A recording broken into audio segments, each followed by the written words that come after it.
Hi guys, நான் தான் உங்கள் கபீர் பேசுகிறேன்.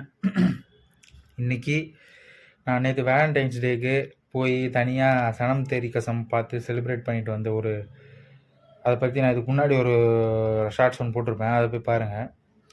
இன்றைக்கி சனம் தேரி கசம் படத்தோட ரிவ்யூ தான் நம்ம பார்க்க போகிறோம்.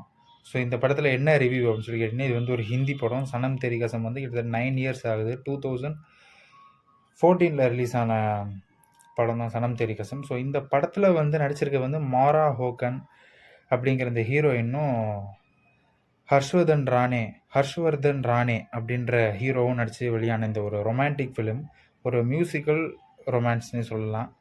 ரொம்ப அற்புதமான ஒரு படம், ரொம்ப சூப்பராக இருக்குது. ரொம்ப அழகான பொம்மை மாதிரி ஒரு ஹீரோயின், ரொம்ப நல்ல பாடியோட நல்ல ஒரு லுக்கோட இருக்க ஒரு ஹீரோ.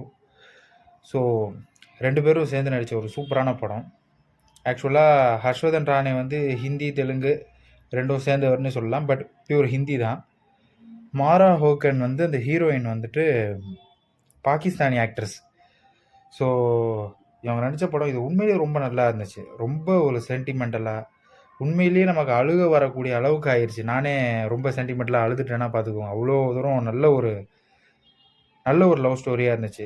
இப்படி தான் இருக்கணும் உண்மையான லவ்னா அப்படின்ற மாதிரியும் இருந்துச்சு. ஸோ இப்படி ஒரு படத்தையே நம்ம இத்தனை நாள் வந்து சாதாரணமாக அந்த ஆண்ட் பிக்சர் சேனல்லாம் போடாமல் மாற்றிட்டோம் அப்படின்ற மாதிரி இருக்குது. பட் எனக்கு இந்த படம் ஸ்டார்டிங்லேருந்து ரொம்ப பிடிக்கும்.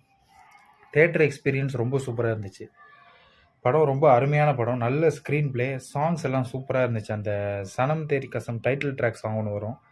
ஸோ அந்த சாங்ஸ் எல்லாம் ரொம்ப சூப்பராக இருந்துச்சு. அருமையான படம், நல்ல டைரக்ஷன், ரொம்ப ஒரு டீட்டெயில்டாக எடுத்திருக்காங்க கதையை. ஸ்டார்டிங்லேருந்து எண்டு வரைக்கும் ரொம்ப டீட்டெயிலாக காட்டியிருக்காங்க. ஒரு சீனும் ரொம்ப ஒரு ரியாலிட்டி மூவி மாதிரி இருக்குது ஆக்டிங் வந்து. ஸோ ரொம்ப பர்ஃபெக்டாக, ரொம்ப சூப்பராக கொண்டு போயிருக்காங்க படத்தை. ஒரு சீன் கூட போர் அடிக்கலை. அடுத்தடுத்த சீன் நிறைய ட்விஸ்ட் அண்ட் இது நல்லா நிறைய ட்விஸ்ட் இருந்துச்சு படத்தில். ஸோ அந்த ஹீரோவும் காதலிக்கக்கூடிய அந்த ஒரு எமோஷ்னல் நமக்கு புரிகிற அளவுக்கு இருந்துச்சு அந்த படம்.